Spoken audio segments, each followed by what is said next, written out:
Hey friends, my name is Jake. Welcome to Canadian Cutting Edge. Today we're taking a look at the Kubey DRAKE. There's two model numbers for this because it comes in three different ways. KB239 is the more budget-friendly way, and I forget the number now. I'll put it on the screen for the titanium version with M390 steel. This is the budget version. The slightly step up of the budget version. The KB239 comes in G10, either OD green or orange G10, with titanium backspacer, titanium pocket clip, AUS 10 steel, or you can step it up and get solid carbon fiber and anodized titanium parts, which is the one I have today. So this is not a super low budget knife, but the G10 version is $59.99 US, and there's nobody selling it in Canada, but I'll put the Canadian prices later on, like with the exchange rate or whatever. Or if you do want the carbon fiber, this is $99.99, but you can get it at White Mountain Knives and save 10%, and so $89.99. Not so bad. And, well, not so bad because I think this is a very nice knife. We've got a flipper. We've got a good-sized blade. We've got a cool design. And we've got a designer that I've never reviewed anything of before. And I've looked him up, and he's got stuff by Tucson, and he's got stuff made by Kubey, probably some other places. I think the pronunciation is something close to Max Tkachuk. And I think he's Russian because on Kubey's website, they use the Russian Cyrillic, I think that's the right pronunciation, alphabet to put his name on their website. So I don't know anything about Max at all, except for that he's got some cool designs. He's even got a pair of scissors that he shared on Tucson, on Instagram, and they look kind of cool. Sometimes you just need scissors. It's just the way it is. But let's go over to the tabletop and, without wasting any more time, take a good look at this knife.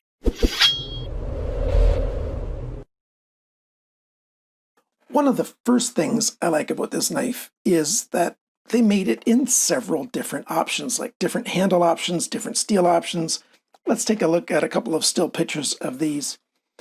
You can see the titanium version comes in a dark gray, and it comes in a bit of a lighter gray as well. So it's all just gray kind of looking, which, yeah, sometimes is a really nice thing. The G10 version, those look good as well, but you'll notice that the titanium on the G10 versions is gray, whereas the titanium here is this nice anodized blue, which looks really cool, at least to me. And we get AUS 10 steel. I think both ways, the M390 or this one, you get a bead blasted steel on here, which usually I don't like that much, but this one's got such a fine bead blast finish. I actually like it. Not bad at all. Kubey likes to do this, making multiple ones. I'm going to be reviewing this knife pretty soon. This is the KB214, and it comes in three different model numbers. So three different types of steels and finishes, so that's kind of nice. This one I don't think has a name, but I'm quite liking this knife as well. But that's not the knife we're talking about. We're talking about this guy. One of the first things I like to do is a size comparison. So here we go with the Ontario Rat 1. We'll line up those pivot pins, and you'll see blade's a little bit longer, and handle, actually, it's a tiny bit longer. And you've got a place to put your finger in front here. You have it here as well. So if you think the Rat 1 is a big knife, but you like that size a lot, this thing is very much that size. What do we have? They're going to call this a reverse Tanto, and I've already mentioned on this channel before, I don't like that nomenclature because there's no sharpness over here at all.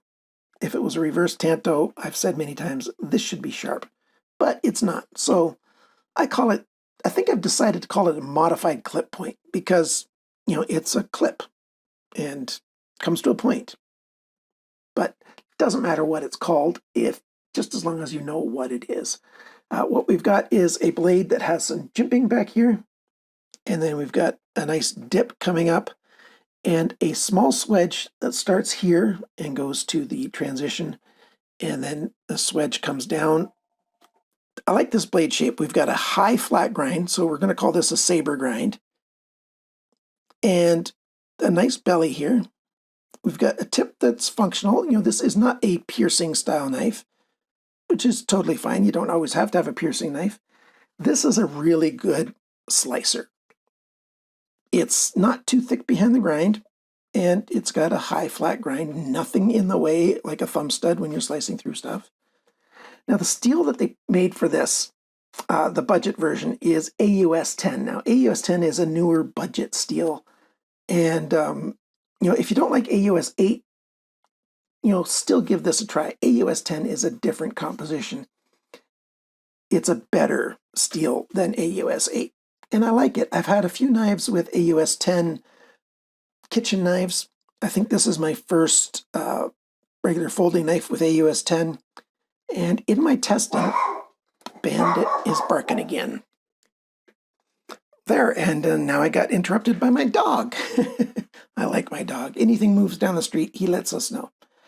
AUS 10, I think it's a good steel. If you haven't tried anything with it, there's more and more knives coming out with it these days, so yeah, don't shy away from it. I think it's a good budget steel.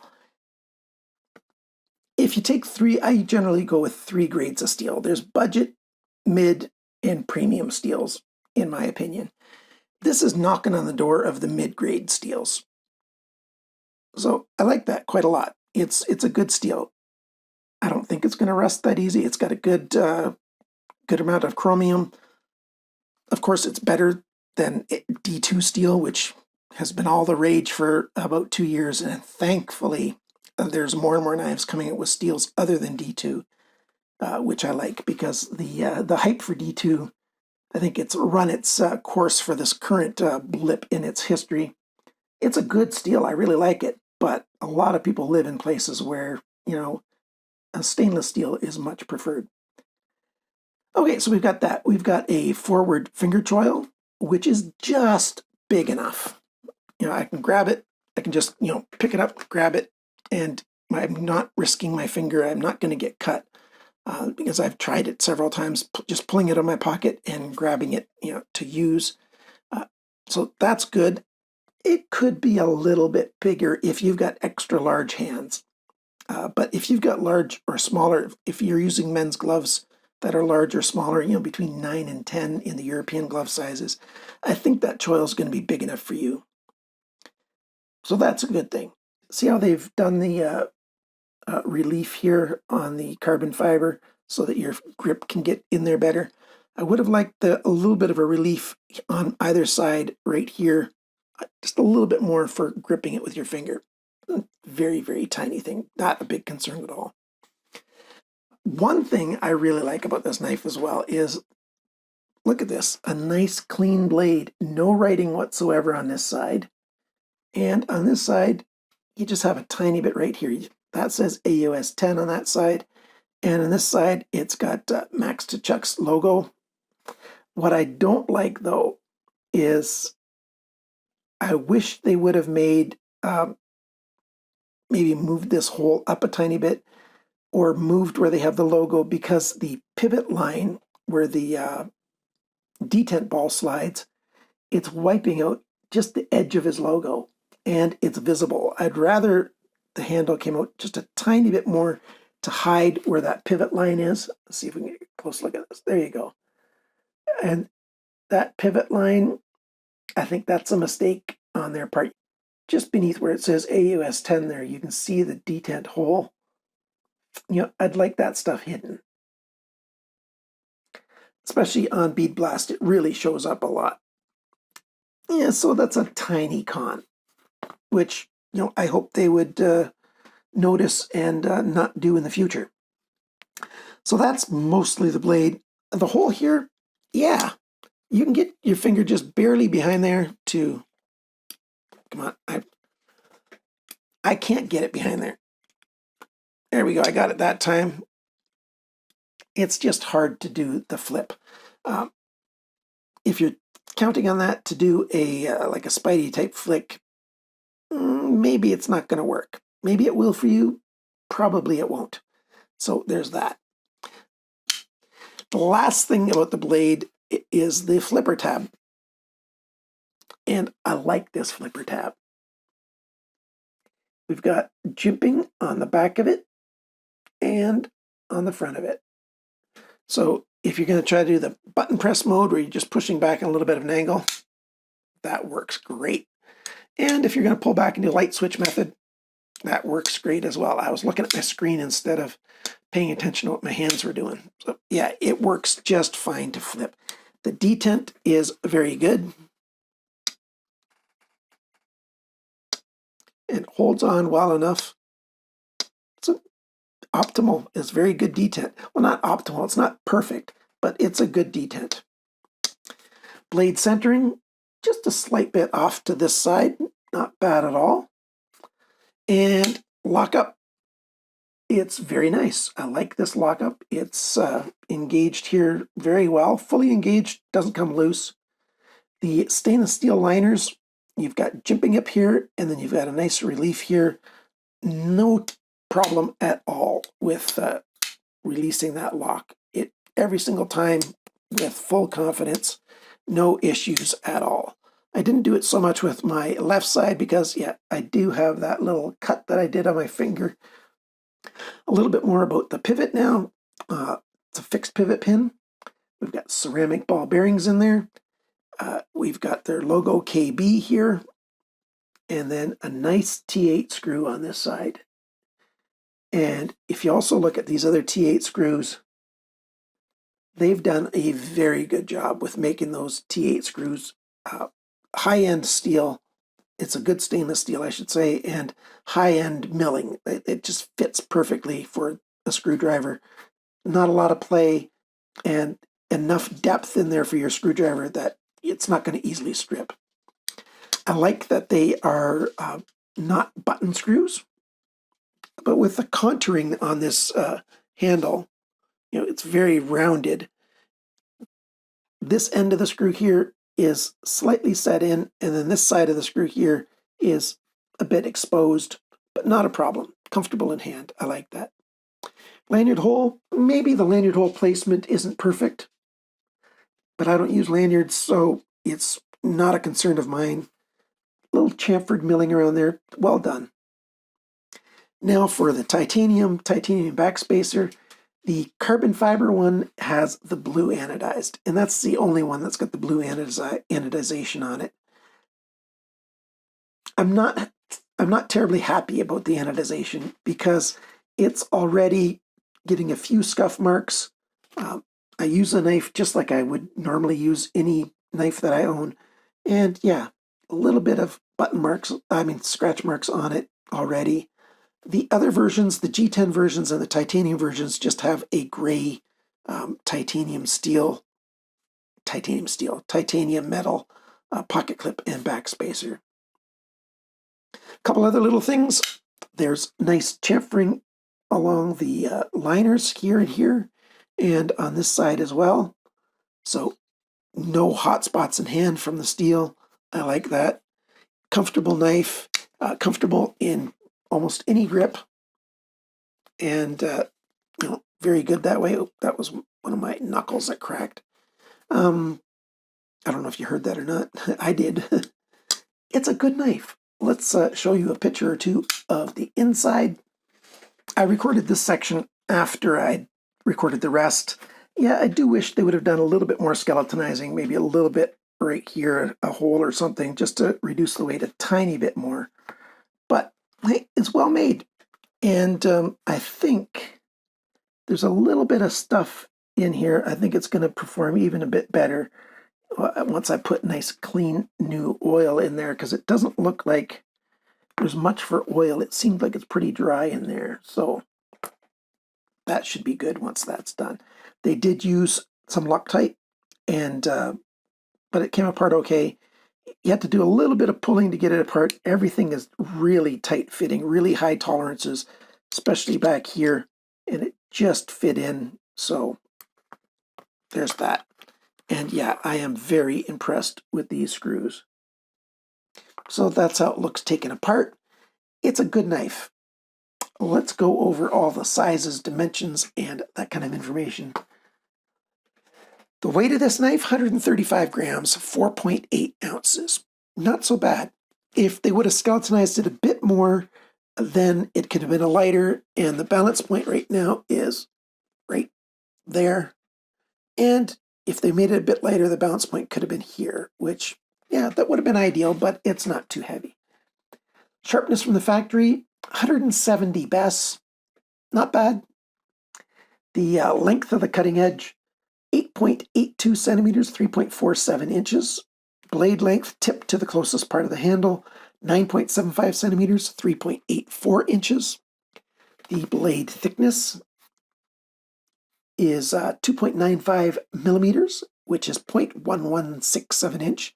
So just a tiny bit under an eighth of an inch. The blade depth, and I measure this an inch up from the cutting edge, so by my thumbnails, 2.69 centimeters, 1.06 inches. The thickness of the edge behind the grind, measured at the same spot, because a lot of knives it can vary, but this one's fairly consistent. 0.53 millimeters, which is 21/1000 of an inch. Not bad at all. The grind angles, these grind angles are very, very well done. I don't know if I agree with the grind angles, but they're fairly consistent. It's a little shallower, about a degree shallower on the last inch by the tip on both sides. 20.1, 20.3 degrees, and about 19 degrees over here. So, hey, that is good sharpening, whoever sharpened this at Kubey. The length of the handle is 12.27 centimeters, 4.83 inches. The grip area, and I'm measuring it right here, it's about 10 centimeters, right around 4 inches, just over 10 centimeters. The thickness of the handle, remember, this is rounded, so it might seem a little thick, but it's not an issue at all. 1.57 centimeters, 0.618 of an inch. But up here, it's a whole lot less. It's about 0.4 of an inch here and here. So, very well done handle thickness. The handle depth, and it's biggest right in here, 2.56 centimeters, 1.008 inches. When the knife is closed, the widest spot's right here, 3.28 centimeters, 1.29 inches. And the total length of the knife from end to tip, 22.03 centimeters, 8.67 inches. Now those numbers are very close to what the spec sheets say from Kubey. The price of these knives. Okay, this guy, let's first say the G10 version, the cheapest version, or the lowest cost version. The KB239 with G10, $59.99 at White Mountain Knives, $59.99 at Amazon. White Mountain Knives, you can get 10% off with coupon code CCE on just about anything that they sell. So that brings it down to about $53.99. So not bad. The carbon fiber with the blue titanium and still AUS 10 is $99.99 at White Mountain Knives, 10% off, $89.99. So not bad. The high-end versions, the full titanium M390, those guys are $254.99 US, which is about $229.49 after your 10% off. The Canadian equivalents, right about now, this is early December, the G10 ones are around 69 Canadian, the carbon fiber is around 115 Canadian, and the titanium is around 294 Canadian. That is at White Mountain Knives with the 10% off factored in already. So there you go. I think this is a nice knife. I think it looks good. It is comfortable in hand. The titanium, it's well done. Oh, I didn't talk about the pocket clip, did I? I'm sorry about that, guys. The milled pocket clip is right side only, tip up, fairly deep. Let's show it going into a pocket. It wants to climb over right away, which is a good thing. And there you go. It holds on just fine. Good retention, good springiness, not too much of the knife sticking out. And I like that blue. Good action on the knife, good lockup, blade centering just a tiny bit off. Good hardware. I really like their hardware. The blade design is great. I looked up on Max's website. He's got other designs for the same handle, which I really would have liked. A kind of drop point with a really funky blade. I'll try to get a picture to show you. I like the designer and I like the manufacturing. The solid carbon fiber is a matte finish. I think if you wanted to take it apart and polish it, it would come up really, really nice. If you want something big, this might just tick some boxes for you. And with the G10, it's not that expensive. If you've not tried AUS 10 steel and you want to give it a shot, this might be one of the knives to do it with. So, what do you think of this knife? Please leave some comments down below. So, thank you so much for watching this review of a Kubey knife. Thanks for liking, sharing, commenting, and subscribing. And remember, friends, always cut towards your chum, not your thumb, because that happens. But it heals, so not too bad. Bye for now.